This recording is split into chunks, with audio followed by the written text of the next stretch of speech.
tu boudes? Qu'est-ce que t'as mauvais caractère, toi, en ce moment? Je sais très bien pourquoi t'es comme ça. Mais tu sais, quand il sera né, il nous empêchera pas d'aller au McDo tous les deux. Le Mac biberon, ça n'existe pas. Tu m'aides à choisir un prénom? Antoine? Martin? Romain? Comment tu l'appellerais, toi? Cornichon. McDonald's, McDo pour les intimes.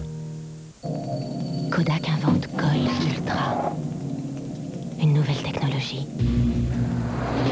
Pour voler les couleurs, quelles que soient les conditions de lumière. Nouveau Gold Ultra. Un seul film pour capturer toutes les couleurs. Au flash, à l'intérieur, même en plein soleil. Nouveau Kodak Gold Ultra, toutes les couleurs dans toutes les lumières.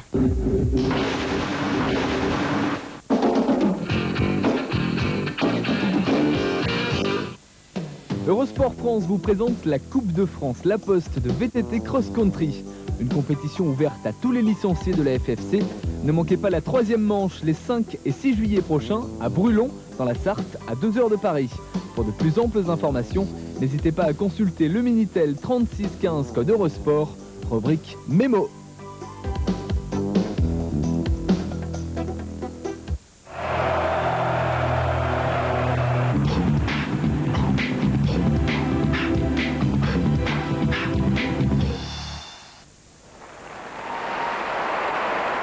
Ball, please. Play.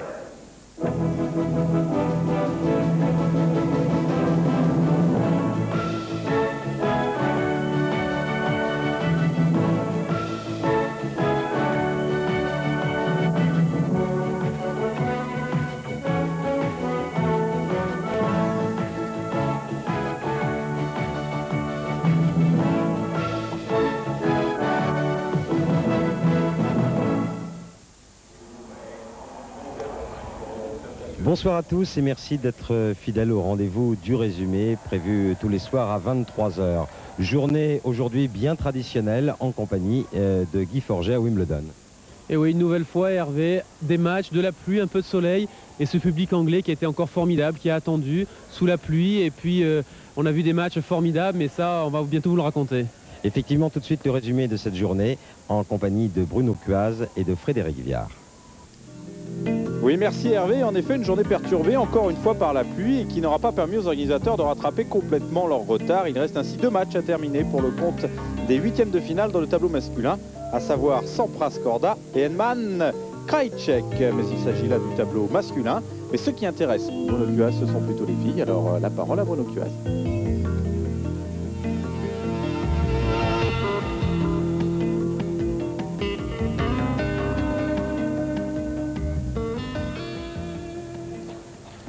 Effectivement, on va commencer avec la tête de série numéro 1 de ce tournoi, la numéro 1 mondiale Martina Hingis.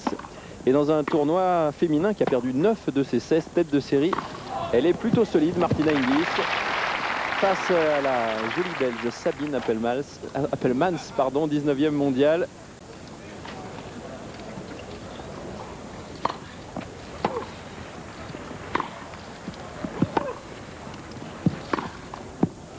Là.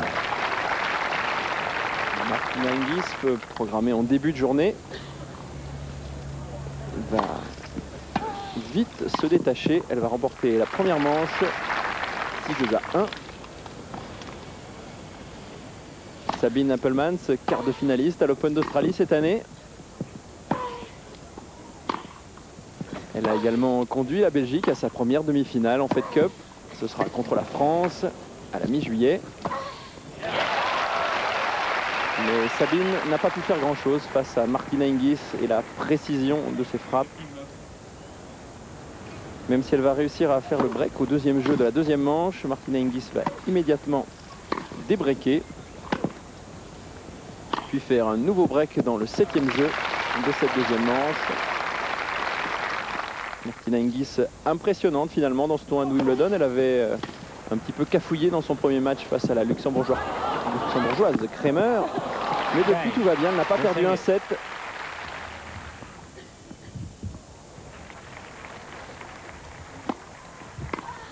Et aujourd'hui, va s'imposer facilement en 1 heure et 4 minutes. Martina Hingis en pleine confiance.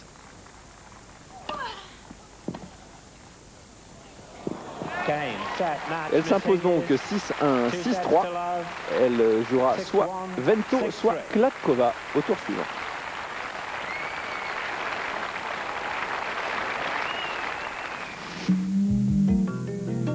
Le match du jour, un superbe duel opposait Jana Novotná, tête de série numéro 3 et numéro 3 mondial, finaliste de Wimbledon en 1993, à Marie-Jo Fernandez, 25 ans, tête de série numéro 11 et 13e mondial, qui elle, au mieux, avait atteint la demi-finale à Wimbledon en 1991. Marie-Jo Fernandez qui a connu beaucoup de problèmes de santé ces 2 dernières saisons, notamment des problèmes abdominaux, également une tendinite au poignet.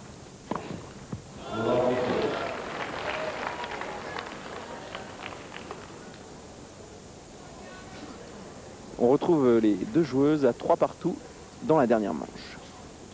Novotná qui a pris l'habitude de perdre un set dans presque chacun de ses matchs, dans ses 2 premiers matchs ici à Wimbledon.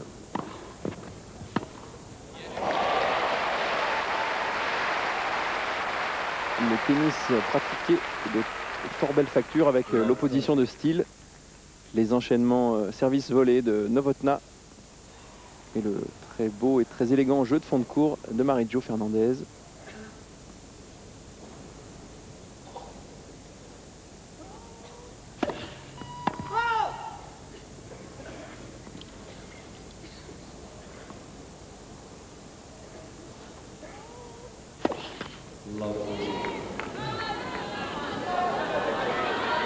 Voilà, Jana Novotná en difficulté, 3 balles de break dans ce fameux 7e jeu sur un cours numéro 1 qui est en nettement meilleur état que le central.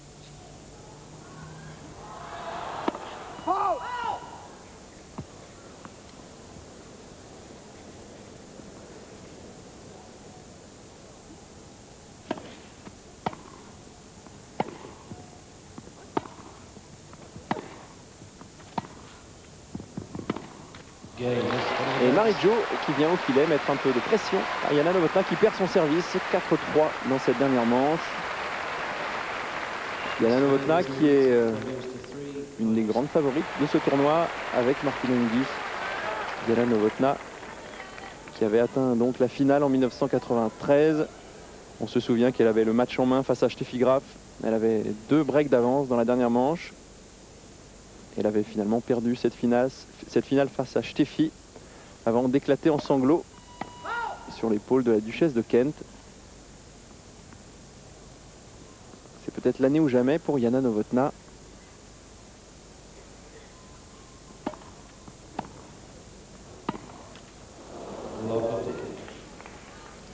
Retour volé avec un coup droit slicé. C'est vraiment une des très rares spécialistes du service volé dans le tennis féminin.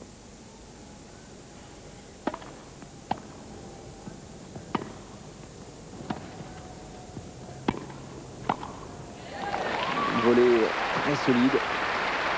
Jouée bien devant elle. Et avec un break de retard, elle se rue à l'attaque, Jana Novotná. Une tactique pour l'instant payante.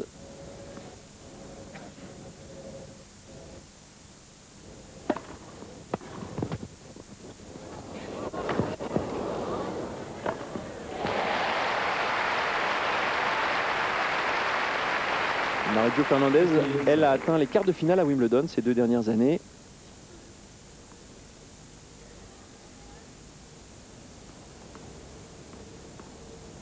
Elle a connu un parcours tranquille depuis le début du tournoi. Elle a perdu 14 jeux seulement en 3 matchs.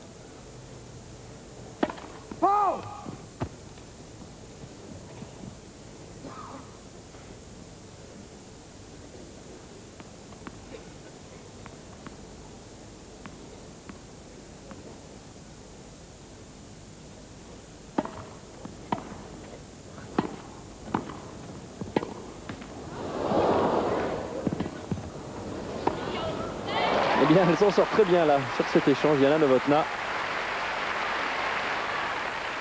une joueuse très athlétique.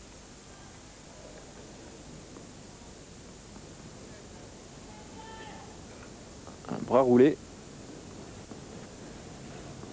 Un bras roulé que n'aurait pas désavoué Jimmy Connors.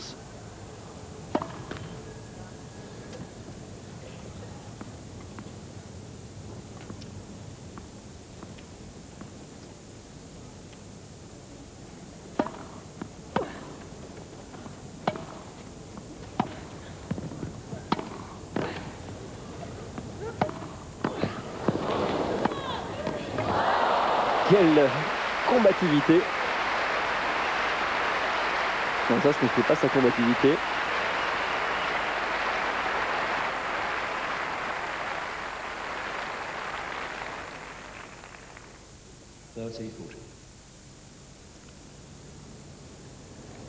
Encore une balle d'égalisation, une balle de débreak.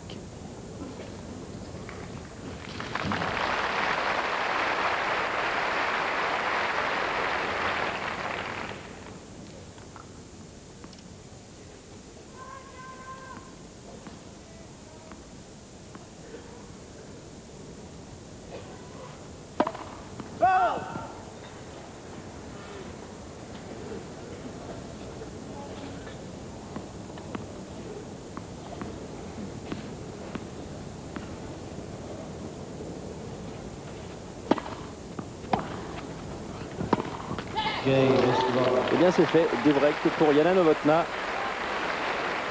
Les échanges de breaks sont beaucoup plus fréquents dans le tennis féminin, où le service est tout de même moins déterminant que chez les messieurs. L'enjeu est très important pour ces deux demoiselles. Ça fait bien longtemps qu'elles sont sur le circuit, toutes les deux. Elles n'ont jamais gagné de tournoi du Grand Chelem. 3 finales pour Marie-Jo Fernandez. 2 Open d'Australie et 1 Roland Garros. Et une finale pour Jana Novotná ici à Wimbledon.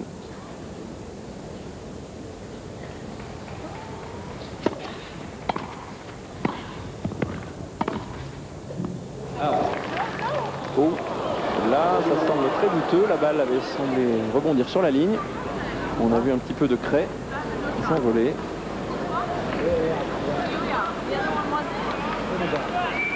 Voilà, l'arbitre semble sûr de lui.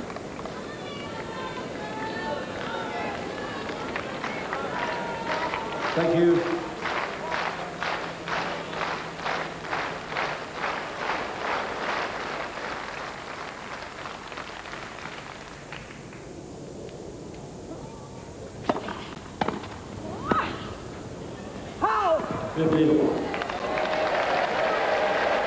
Le public qui va prendre fait écos pour Marie-Jo Fernandez après cette petite discussion d'arbitrage.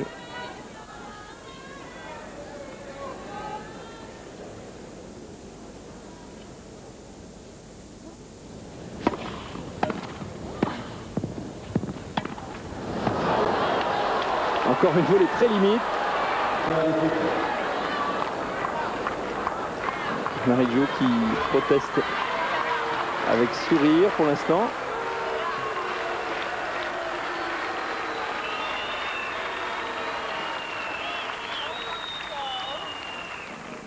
Marie-Jo Fernandez qui est une demoiselle très bien élevée. Elle ne proteste jamais de manière véhémente.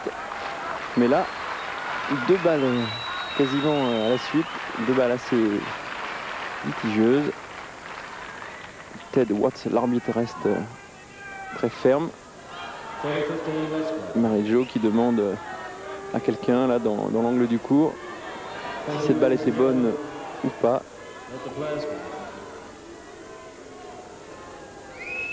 Les overrules, les changements de décision sont très rares à Wimbledon, rarissimes même.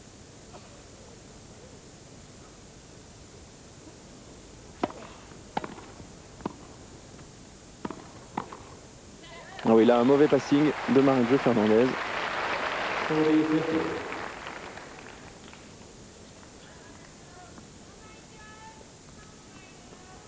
Je ne sais même pas si on peut appeler ça un passing.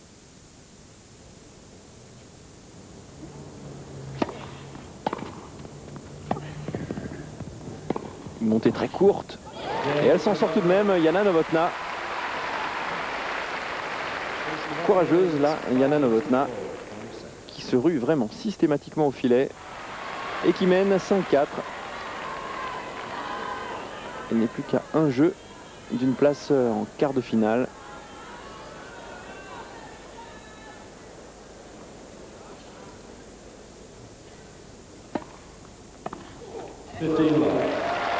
Marie-Jo qui joue plutôt bien cette année. Elle est bien revenue sur le circuit. Elle a atteint les demi-finales à l'Open d'Australie. Elle a également remporté son premier tournoi depuis 2 ans à Berlin sur terre battue.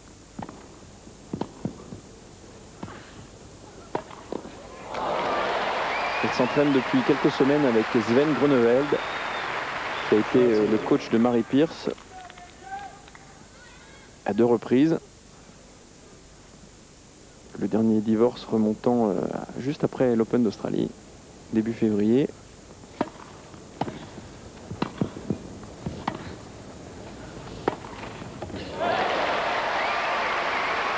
Un joli contre-pied là. Jana Novotná qui aurait pu se faire un peu mal. Elle a une protection au genou un peu similaire à celle que portait Steffi Graf pendant Roland Garros.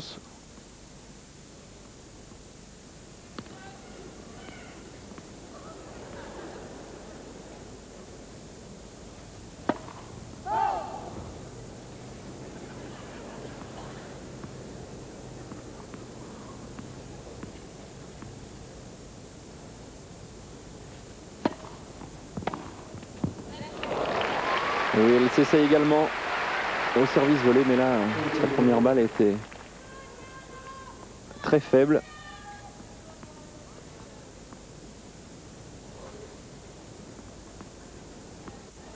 Elle pouvait se le permettre à 40-0.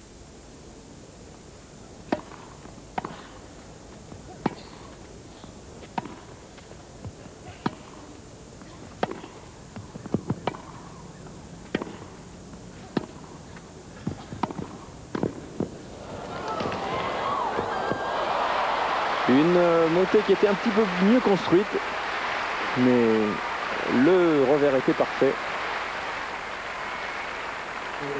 Ce revers qui est vraiment un des plus jolis coups de Jana Novotná.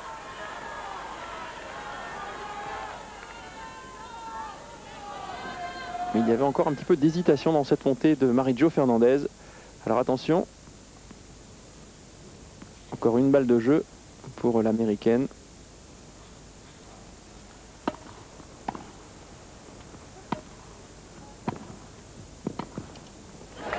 Voilà, cette fois, la volée était un petit peu plus assurée et Marie-Jo Fernandez égalise.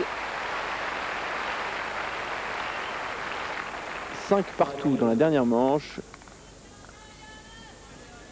Suspense sur le numéro 1.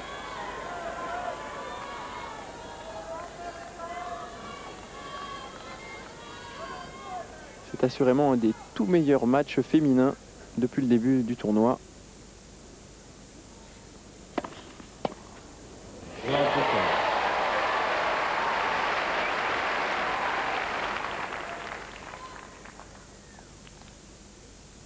Très bon retour.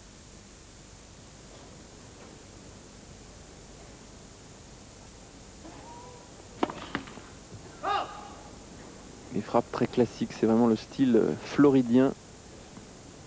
C'est une sorte d'héritière de Chris Evert, Marie-Jo Fernandez.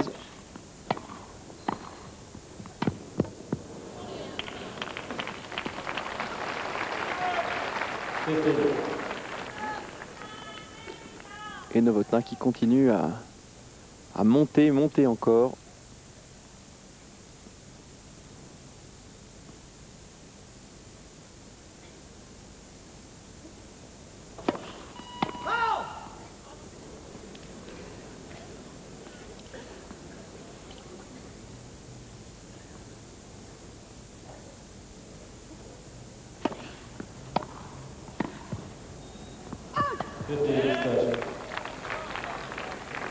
Alors attention, Jana Novotná en danger sur son service. 5 partout dans la dernière manche.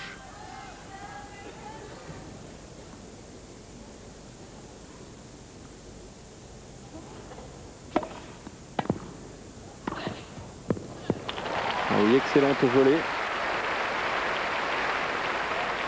Joué alors que la balle redescendait.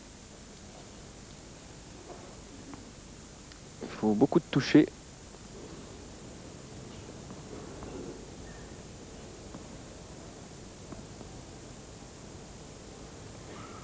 Toutes les deux sont de très bonnes spécialistes du double.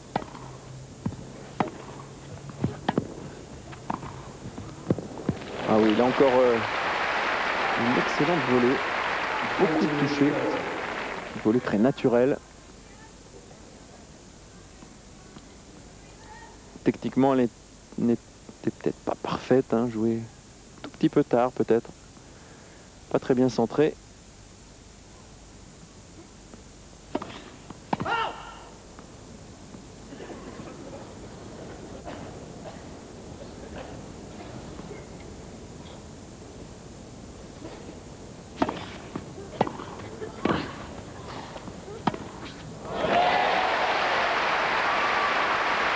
Toujours autant de précision et autant de puissance dans les frappes.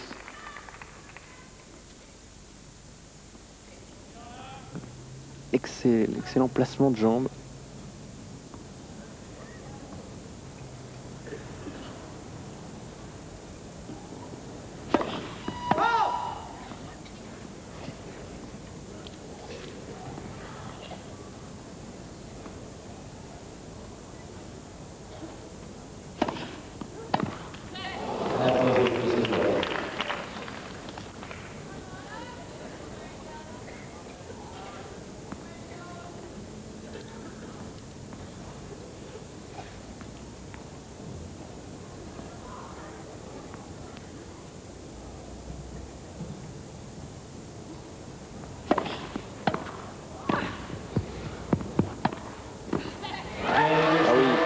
Volée une nouvelle fois pour prendre l'avantage une nouvelle fois dans cette troisième manche. 6-5 pour Jana Novotná.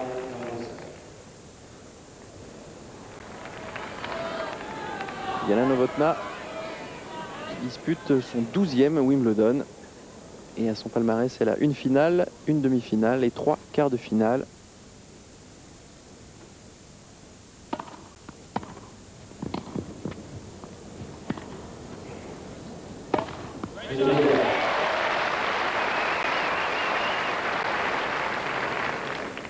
Encore une décision un petit peu douteuse en tout cas pour Jana Novotná.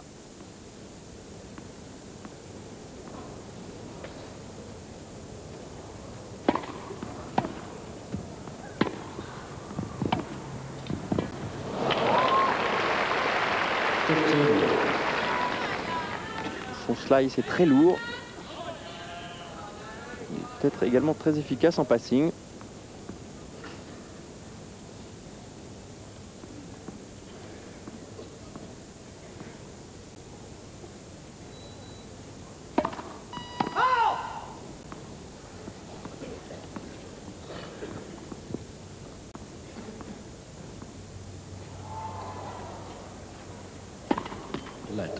Second serve.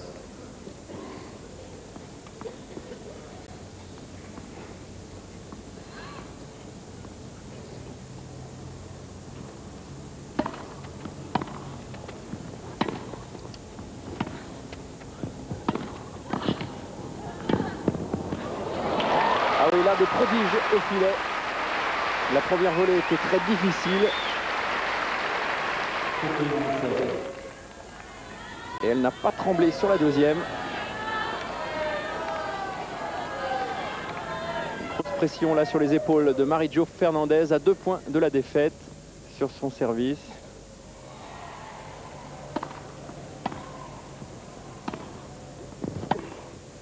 Oui, pas de problème. Et Jana Novotná semble libérer 2 balles de match pour la joueuse tchèque. Pour l'élève de Anna Mandlikova, qui n'a jamais gagné Wimbledon.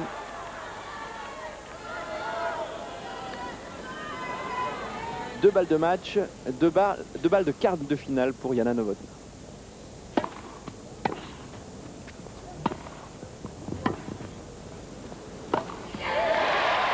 Et la première est sauvée par un smash presque tranquille On joue depuis 2 heures et 9 minutes.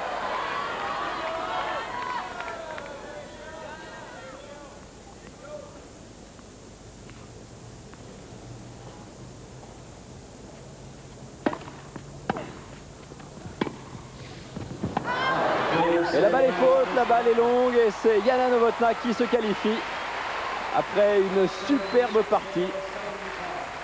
5-7, 6-4, 7-5. Jana Novotná en quart de finale où elle affrontera Yayuk Basuki, l'indonésienne.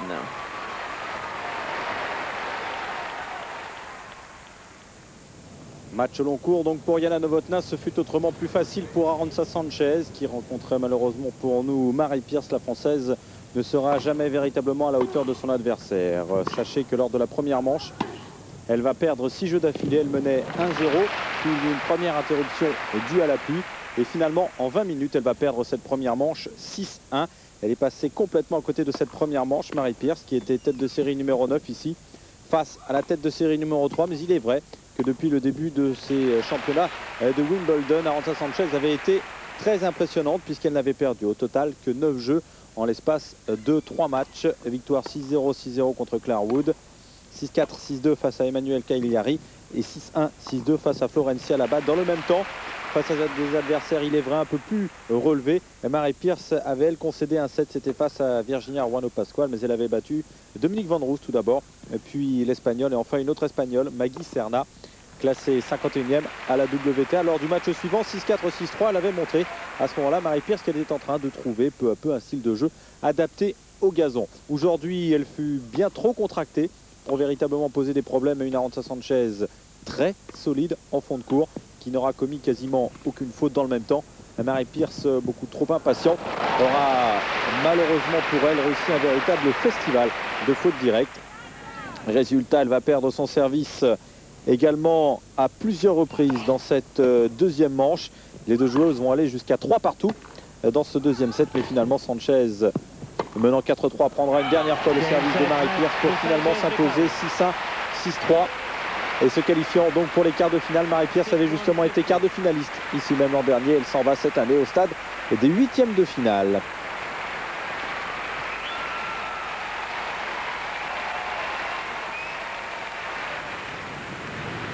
On se posait une question en début de quinzaine quant à Iva Maioli, vainqueur à Roland-Garros pour la première fois dans un tournoi du Grand Chelem pour la jeune Croate. Sera-t-elle capable de poursuivre cet état de forme sur le gazon de Wimbledon avec des victoires face à Diaz-Olivia, Maruska et Karen Cross, aucune de ces jeunes filles n'étant classée en deçà de la 70e place à la WTA. Il était difficile d'avoir de véritables éléments de réponse. On savait que ce serait beaucoup plus difficile, beaucoup plus exigeant face à Irina Spirlea. Et effectivement, face à la tête de série numéro 12, le match fut beaucoup plus serré. La première manche va d'ailleurs être remportée par l'Italienne Irina Spirlea, remportant cette première manche lors du jeu décisif.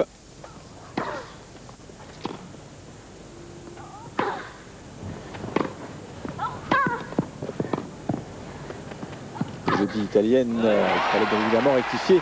C'est une Roumaine, Irina Spirlea, qui va passer complètement à côté de la deuxième manche. Deuxième manche perdue 6-1. Spirlea qui avait battu en 16e de finale Gigi Fernandez, l'américaine, qui bénéficiait d'une wildcard et qui avait auparavant éliminé Sarah Pitkowski. La troisième manche va être très accrochée, un peu à l'image de la rencontre entre Marie-Jo Fernandez et Jana Novotná, mais finalement cette dernière manche va tourner à l'avantage d'Iva Maioli, tête de série numéro 4 ici, qui va s'imposer en 3 manches, 6-7, 6-1, 9-7 dans la dernière manche et accédère donc au quart de finale Wimbledon. Après avoir joué et remporté le titre à Roland-Garros, elle est, ma foi, dans une série extraordinaire, Iva Maioli. Et puis chez les filles, à noter la victoire de Nathalie Tauziat dans le duel qui l'opposait à Sandrine Testu. Une victoire en 3-7, 12-10 dans la dernière manche.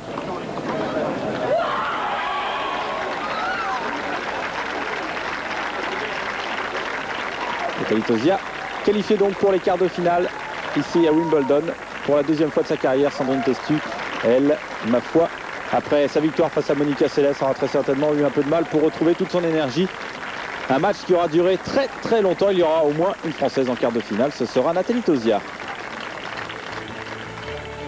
Ce qui nous donne pour les résultats de ce huitième de finale dans le tableau féminin. Martina Hingis qui retrouvera donc Lakhkova, vainqueur de Vento. Iva Maioli retrouvera elle Anna Kournikova. Décidément, la Russe enchaîne les bons résultats après avoir battu Anke Huber. Elle bat une spécialiste du jeu sur gazon. Il y a une belle différence d'âge entre ces deux filles. Elena Suková battue 6-3 dans le troisième set. Yayuk Bazouki retrouvera, on vous l'a dit, Yana Novotná. Quant à Arantxa Sanchez Vicario, eh bien, elle retrouvera Nathalie Tauziat. On rêvait d'un quart de finale 100% français. Arantxa Sanchez est malheureusement passée par là. Allez, on croise les doigts et on espère que Nathalie Tauziat se retrouvera en demi-finale. Juste après la pub, on aura le droit au résumé des garçons.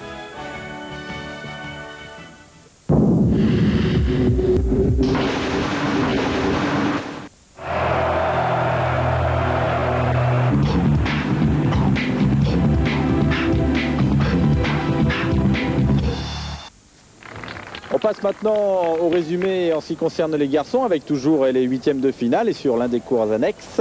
Yevgeny Kafelnikov retrouvait l'Allemand Nicolas Kiefer, un joueur que vous ne connaissez peut-être pas très bien, classé 98e à l'ATP. Et pourtant Nicolas Kiefer, qui aura 20 ans dans 4 jours, le 5 juillet exactement, est à moitié français puisque sa mère est française.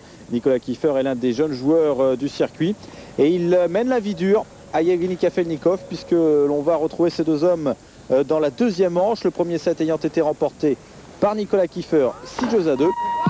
Kafelnikov est au service alors qu'il est mené 6-5 dans cette deuxième manche.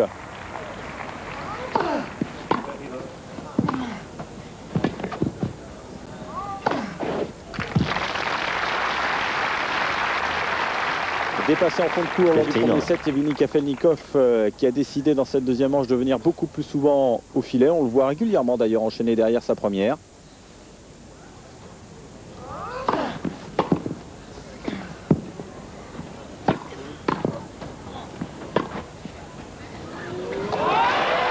Avec un lob sur la ligne. Yevgeny Kafelnikov l'an dernier avait été éliminé ici au premier tour par Tim Henman.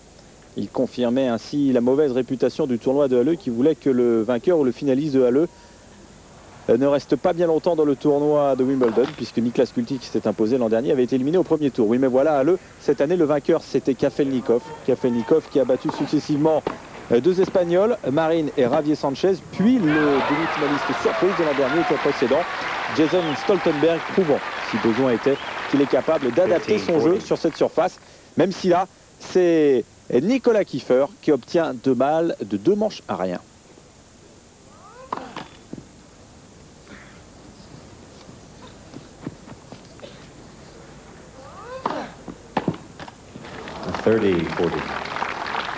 Première balle de 7 sauvée.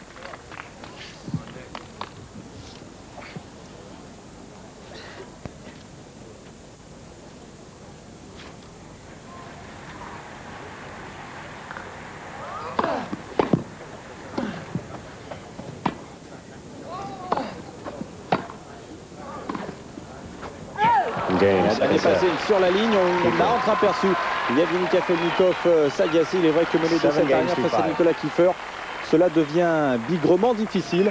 Le Russe voudrait pourtant se qualifier pour la deuxième fois de sa carrière ici pour les quarts de finale, puisqu'il avait déjà atteint ce stade de la compétition en 1995, battu alors par Goran Ivanisevic. On retrouve donc les deux hommes dans le quatrième set. Kafelnikov a réussi à reprendre un set. Vainqueur de ce troisième set, 6-2. Kafelnikov mené 1-0, 0-15 sur son service. Il est tête de série numéro 3 ici le Russe. Et reste sur une victoire lors du tournoi de Halle.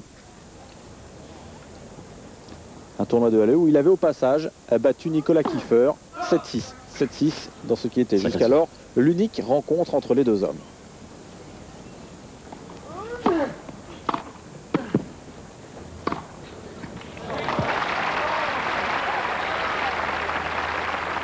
Love 30.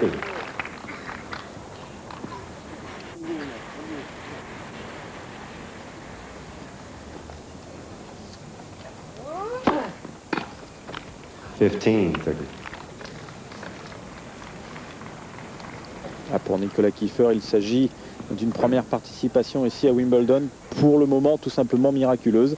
Sachez que c'est son premier tournoi de Wimbledon. Le voici déjà qualifié pour un 8e de finale après avoir battu Alexander Volkov. Sargis Sargsyan, difficile à jouer sur cette surface. Et puis Andriy Medvedev, la tête de série numéro 13.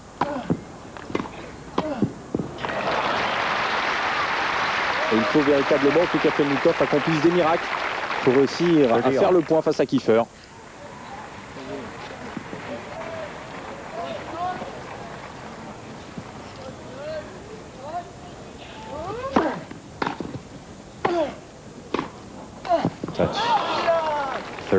Effectivement, balle touchée par Yevgeny Kafelnikov alors qu'elle sortait. Une erreur de jugement qui vaut aux Russes de sauver une nouvelle balle de break.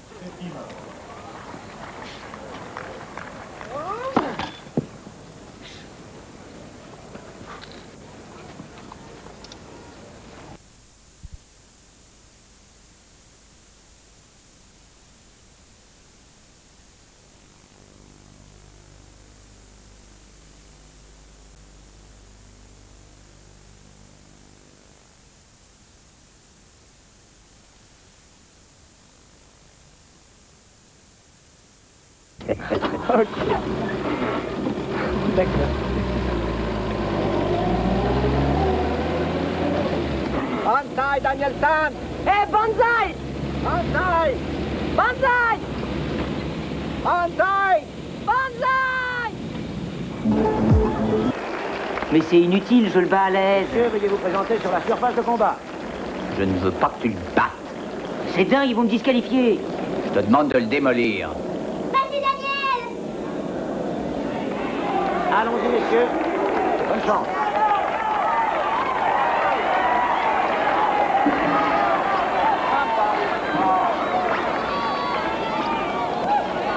Fais ton boulot, Bobby!